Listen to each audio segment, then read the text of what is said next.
Good evening. My name is Daniel Young. I'm the owner and founder of Adaptive Perspective and the Adaptive Perspective social media platforms.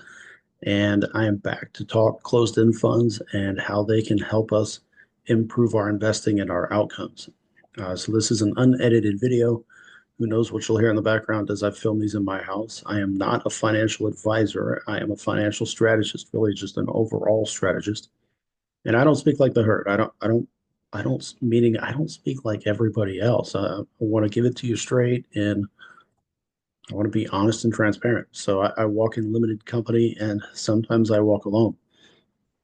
These these new strategy videos are going to be super short in comparison to what they used to be because I've put the big picture strategy in another video. So these videos will have small updates, maybe week to week stuff, but it's not going to be the same length that used to be the normal. Um, the one thing I want to chat about this week before getting into the closed-end fund selection is of the various reading I did this week. I read an interesting article that says there's at least somebody else who's got the same suspicions that we're coming off high manipulated federal rates, or I mean Federal Reserve, but we're coming off high manipulated rates to fix the problem they created. And then we're moving into lower manipulated rates that the Fed waited too long to accomplish. Like they let high rates sit way too long, and then they came late to the party and cut rates. And we're reaching a point of stagflation where our economy is not as strong as what the Fed is selling it as. And inflation is creeping back up. And the only reason why that would happen, think about it. So the Fed is controlling interest rates, supposedly taking money out of the market. And we have this hope of a new economy in 2 months, but we don't have that new economy yet. You have Wall Street and companies in general preparing for that newer economy, but that's not happened yet. So if the Federal Reserve is controlling the interest rates and we have not seen an end to inflation and it's actually creeping back up, then that points to them manipulating the market further by pumping money back into the market.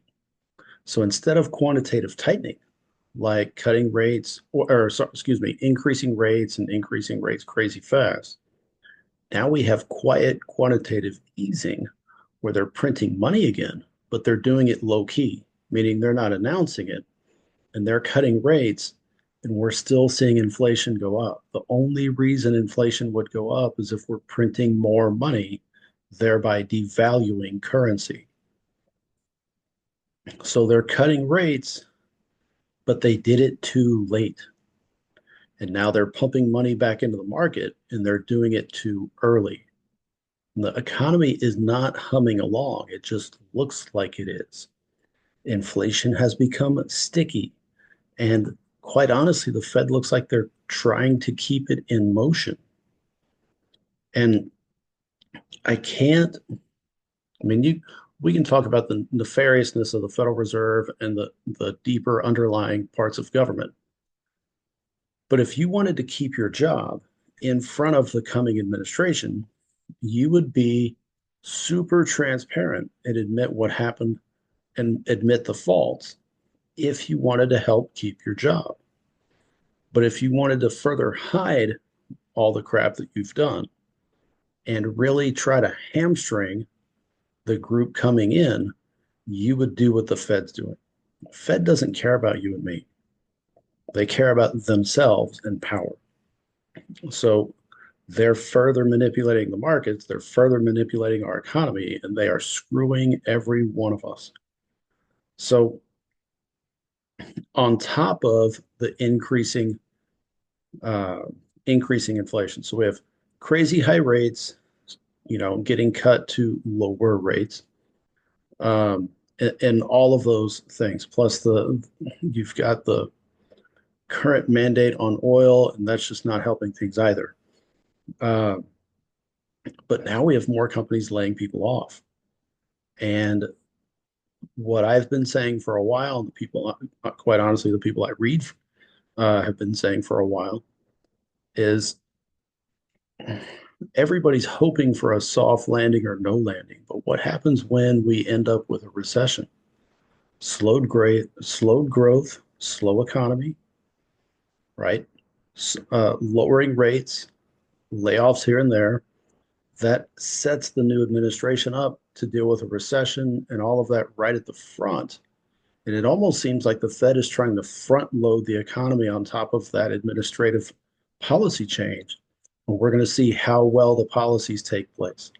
So, whether we finally reach the point of that, I won't say well predicted, it's not like it's in the news at all. You've got Jamie Dimon, Donald Trump, and quite a few others predicting a recession in 2025. It really is going to come down to how well Trump's policies take effect and how well Congress really wants to implement those policies. So, whether or not we actually hit that spot, we still need to prep our portfolio, prep our investments in general for the worst, but then optimize what we're getting and optimize things in our favor. And we do that in the market through closed end funds. So, since I don't have to talk strategy and the who's and whys of closed end funds, because all of that is on a separate video, I'm going to cut to the shorter list for the week and we'll just go from there.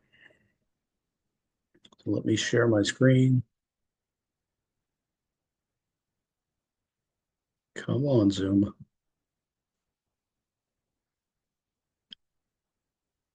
There we go. So this is our short list for the week. That is our short list for the week. And the update from last week. So at last weekend would have been here. We opened the week and I felt like I knew what I wanted to buy. I wanted to buy this, maybe followed by a bond fund. But I wanted to buy this, but something told me to wait. And we waited until Thursday, I believe. Uh, 24, 23, 22. Yeah. Waited until Thursday. And for whatever reason, it dropped. Now, 6 cents is not a huge drop, but it dropped. And in the drop, we bought another 100 pack. And what it looks like is this. And yes, the straight transparency. This is our portfolio. This is what we've contributed so far. We're transitioning, as I guess you could say. We've got the individual brokerage account that is taxable. And when the time is right, we will sell some funds. Um, but with the coming energy boom that we're already seeing, energy, oil, natural gas, energy transfer, this is not the time to sell. Well, that's a bond fund. KYN just moved from quarterly payments to monthly. Not the time to sell that. It jumped almost a dollar this past week. Um, NML's in the same boat. Let's see, IGR is real estate. That's honestly where I would want to be right now. DSL is bonds. That's another good place to be right now. These two are interesting. I'll confess that I bought them on a roller coaster swing. I bought them on a downward dip, knowing they would be a roller coaster ride, and hoping that that dip would happen a lot shallower than where it's gone. Because where we are, I mean, that's where that's our average buy-in price. And yeah, we don't own that much. So I mean, that's where we bought in. That's where it is. I mean, it's been down in the low fives. That's where it is. Same thing. It's been in the low fives, even in the fours, I think, at some point. So we're still behind pace. But of how we started our portfolio this past year, I mean, we didn't add until April into the Roth. So long as we can do the same, we will ride the wave and hope it crests. I mean, I would love to sell back up close to the top of the wave. And I mean, who knows what the Fed does? Who knows what the economy does between now and Christmas? But my hope is once we hit January 20 and we hit the new administrative policies, everything takes off again. And if we can get some forward momentum back up, that would be a good time to sell and then add it into here so we can max out our contributions for 2024 and then we can start our contributions for 2025. But of how we sit right now, that's what we bought last week. I think we made the ex dividend date by a day, but it dropped our average almost, so 13, almost 23 cents just by waiting. So still at a loss overall, but HFRO's portfolio, which they've scheduled a client call or shareholder call, I want to say maybe 2 weeks into December, their portfolio is still not all online. It's like building a portfolio again from the ground up. They invested into things that are still in the process of being repurposed and built. So this portfolio is all real estate, but it's data management, data center, uh, cell phone tower management. You've got public storage. Like it's everything that already exists, as opposed to theirs is a lot of single family home, medical development, um, giant complex spaces that are still in the process of being built. So I still think it's a great investment going forward. I mean, why buy it otherwise? Especially to buy it super low. So moving on. So this is where we were. We went ahead and bought. This is where we still are. So this week, we still want to focus on monthly payers. And re- federal interest rates are subjective to your perspective. I think my parents saw, upwards of 20% rates at some point. Uh, I think I heard of a friend's parents paying like a 17% rate on their mortgage.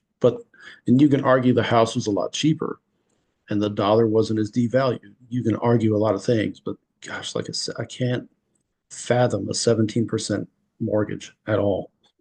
Uh, I mean, that's crazy. So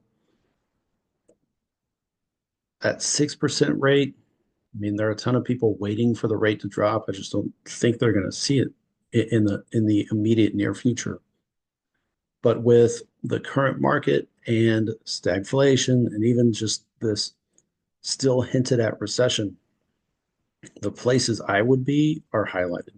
So, and it bears no, like, I think that's a different green than what I have pictured here. So I would target bonds and loans, but really corporate loans. I mean, you could argue for government bonds, but the bond market is shaky, both on the yield curve and then uh, I don't know why you would trust the news at this point. They lie so much. Um, they twist media so much. Trump doesn't has not proposed an inflationary budget. He wants to cut, um, gosh, almost 2 trillion out of spending in the next year and a half. He wants to pay off the national debt, so that doesn't sound like he's going to go spend happy. Maybe we could cut 2 trillion and put it in other places. That's not exactly what he said. So I think the fears on bonds are a little bit oversold. Other place I would go is real estate. Um, I still just think that's a great long-term play, but I really think that's a great long-term play for a recession environment. You could also argue for utilities and energy transfer, pending on your price point in your portfolio. And with the coming administration being the drill baby drill group, I think oil would be a great thing if you can find it cheap, but it's getting harder to find it cheap. And or at least with historical discount. KYN, we can go back to the list. KYN. We own KYN in the individual brokerage. It's still at a decent price comparatively. it's still at discount, but it's no longer at a historical discount. So it is based on the historically the fund sells for more than it's worth, right? Right now it's a discount. 5 year average is around 13. We want to find funds that are more than the 5 year average. So you still get it on sale. I mean, you're not paying full price. It's just not a historical discount. So it comes to what you want to use for your portfolio. But in this system, we're looking at uh, historic. We're looking at funds that beat the historical discount, really blow the historical discount out of the water. So if you can find oil cheap, I think that's a great idea. And since tech mirrors oil, I mean, everything tech stems from oil, they kind of go hand in hand. Uh, who was it? Brett Owens talks about bond proxies, meaning utilities and uh, let's see, utilities and energy mirroring the bond market. I think tech mirrors the oil market. If oil is in low production, tech is going to be more expensive. If we are energy independent, making our own oil, not paying out the wazoo to import dirty oil, then we should see a explosion in the tech market because it's going to be a lot cheaper to make. So this is the list of all monthly payers. They're all historic discounts. They're all triple targeted. So I think we rank by yield and then we go by there or we go from there. Our goal has been 9% or better unless you can justify a cheaper yield.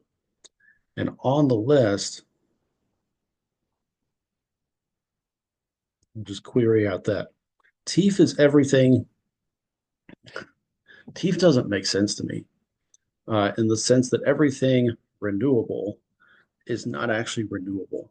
And I've talked at length about this on other videos, so I'm not going to say it again here. But if we bought TEEF, I would buy other people's ignorance and not the fund for the renewable energy. Solar has a place. Uh, off-grid off-grid cabins need other sources of energy, but at the same time, they all depend on oil. That's about all I'll say. So it's still so weird to me to invest in everything not oil when everything in your portfolio depends upon oil. Uh, like if nobody ever harvested another drop of oil, I mean, we wouldn't have computers anymore. But none of these technologies would exist because you couldn't make it. But as a term fund, I mean, you're buying it here, knowing it's at the end of the fund. When it sells, you'll get the current NAV. So, but at 12.47, I mean, 47 cents in the grand scheme of things is not a huge deal. But I would be interested in TEEF if it were at $12 or below. I'm just not interested at 12.47. And of the rest, I mean, Mega is utility, but I think we missed the utility bandwagon. So that leaves us with this, and it's all stuff that, I mean, full transparency, it's all stuff that we already own. So you end up with, as I go through these, you end up with real estate, technology, a really small corporate bond fund that has increased in value, a much larger corporate bond fund that has gone up in value, and whose discount has shrunk. I mean, this discount has shrunk as well. This discount has shrunk considerably since they opened. You end up with an overall mix of things. You look at bonds, energy, utilities, some consumer stuff, uh, which is a decent catch-all. And then you have BRW, which is still bonds and stocks, but it's so much more than what it used to be. They're invested into, they're actually uh, inside the BRW portfolio is the TEEF fund. So you can indirectly invest in TEEF by going through BRW. BRW also does precious metals, they do crypto, that it really is a wide swath of investments. Instead of just bond, they used to be just a straight bond fund, but they really have opened it up into a lot of other things. And it's an activist fund, meaning BlackRock is an activist fund in the sense that they want to control the world and control you. BRW is an activist fund in the sense that they want more shareholder powers and they want a greater payout to shareholders. So they're willing to acquire BlackRock and others and force changes at those companies. Now they're not playing the political game of force, but they're playing the company political game of you should pay shareholders more, which I like. I mean, everybody wants a better dividend, especially a better sustainable or a better sustained dividend.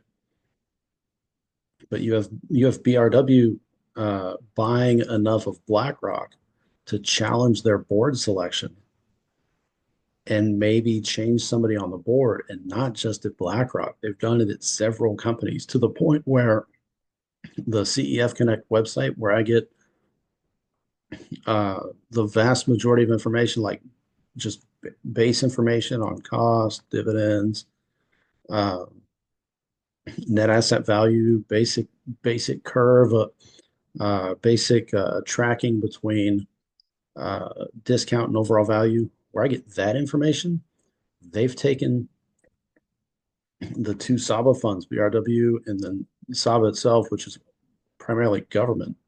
They've taken those out of the listing. Like they've pissed enough people off to just not have their funds listed on the website. So honestly, that's encouraging to me.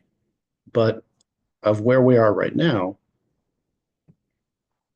I mean, yeah, 50 cents is not a huge thing in the grand scheme of things, and they still pay the best dividend. Uh, but if I want, it's like we're trying to optimize what we buy based on current conditions with the long-term game in mind. So with higher rates, recession looming, knowing what the country needs in the coming years, those four things, you can argue for all of them. I mean, you really can. You can argue for all of them, but it's which of those four things can we find in just crazy discount mode that work now and later. It's like optimizing now so we get a better return later. And if you sell them, you sell them. If you don't, you don't. So technology, like I get it is great. And I'm not trying to splice hairs. That was our buy-in, currently at say $1.50 more. So you get uh would it go higher? That's the hope of what we can buy now or what we should buy now. I still want to try to prioritize these greens over these. So as much as I like the activist front, I it doesn't have a high corporate bond or government bond breakout. This is mixed. I mean, I could argue for this more so than a straight technology. One, based on price, but two, you get an investment into a lot of different things. I don't know. I honestly don't know the breakout of their bond portfolio, whether it's corporate, um, gosh, so many corporate, government, derivative, whatever. I don't know all of those. I could probably dig and find out, but I don't know those offhand. But these two are still high, like overweighted in ways in corporate bonds. So I think these four are the best options for us based on the stuff I've already talked about. You get real estate, corporate bonds, and then the mix where you can see the breakout. So they've got real estate there. They've got real estate. They've got utilities and energy transfer.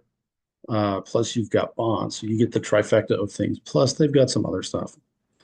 Um, so we already plopped another 100 shares into HFRO. So we're not going to be buying tomorrow. But of where we go long term,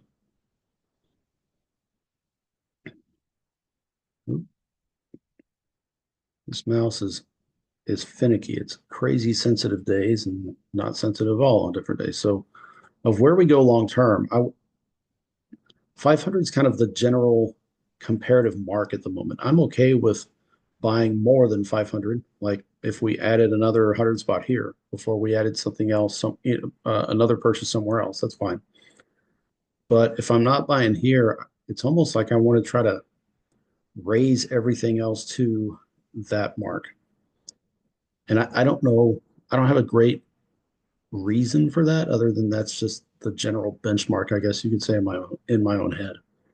So meaning like if we went a month and we bought another 100 spot of HFRO, it'd be 5 and 5. And we could buy another five. Then the new benchmark would be 6. Um, but of the list, I can make a case for all. Real estate, I think, is greatly positioned. And gosh, who can look past an almost 60% discount?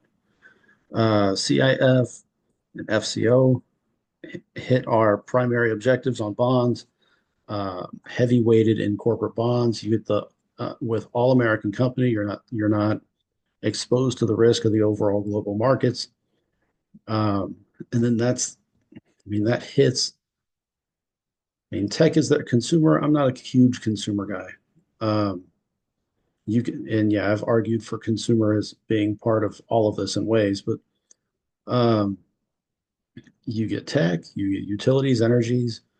Sorry, you get tech, utilities, energy, real estate, and bonds. I mean, really, you get all four. So I don't know if you could nail me down in picking one this week, other than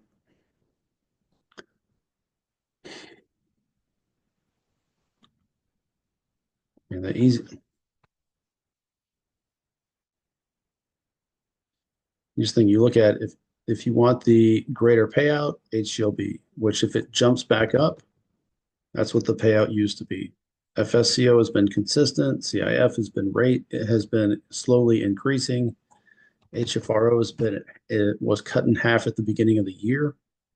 And that's where the interesting thing is. So it would jack the yield, but based on payout, which is less than that, now you're getting the greater yield, but at the same time, you're not. I mean, it's an $8 difference between the other, just based on individual monthly dividend, which I always interesting to me. There we go. So back to the question, what would we invest in? We just bought that. If you were going to force me to buy something,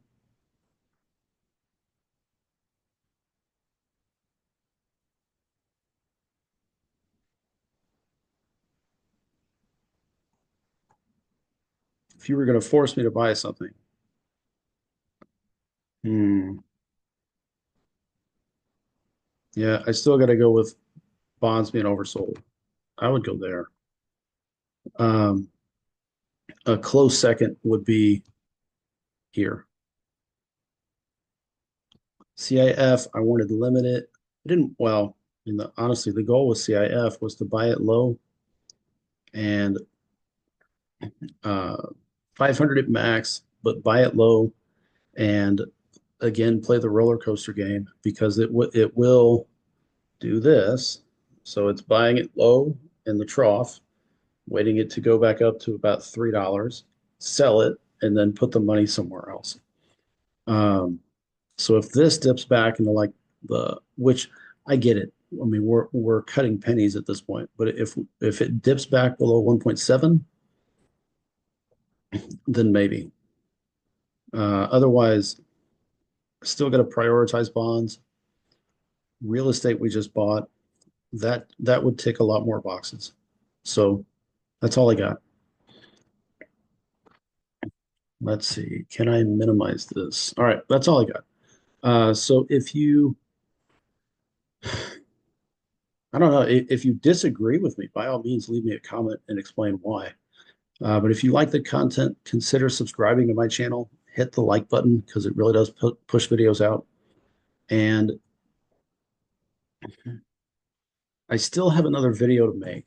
I've got a video to restate uh, the argument for closed-end funds over single stocks. And then outside of that, I've been not lazy, but I've been busy dealing with just more. So I missed my last Wednesday video, but my goal is to get back on those. And then outside of that, I am um, scheduling content onto Instagram. I've merged my posting platforms onto Instagram. So this video will get posted on Instagram under the same handle, just adaptive perspective.